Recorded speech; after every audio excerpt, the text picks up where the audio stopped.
2 நாட்களாக இரவு வேளையில் வீட்டின் வெளியே இருந்து ஏதோ பயமுறுத்தும் சத்தம் கேட்பது போல ஈசாக்கிற்கு உணர்வு ஏற்பட்டு கொண்டே இருந்தது. இதை பற்றி யாரிடமாவது சொல்லலாமா? சொன்னால் நம்புவார்களா என்ற அச்சம் அவனுக்குள் இருந்தது. அனுதினமும் ஜெபமும் பைபிள் வாசிப்பும் அவனுடைய பழக்கமாக இருந்ததால் மனிதரிடமல்ல, தன் தேவனாகிய கர்த்தரிடமே ஒப்படைக்க முடிவு செய்தான். நிச்சயமாக கர்த்தர் எனக்கு விடுதலை தருவார் என்று விசுவாசத்தோடு தன்னைத்தானே ஊக்கப்படுத்திக் கொண்டான்.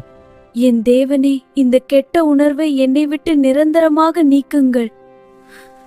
அன்று இரவு அவன் இனிமையான ஆழ்ந்த தூக்கத்தை அனுபவித்தான். அந்த இரவிலேயே தேவன் அளித்த பெரிய விடுதலையை அவன் உணர்ந்தான்.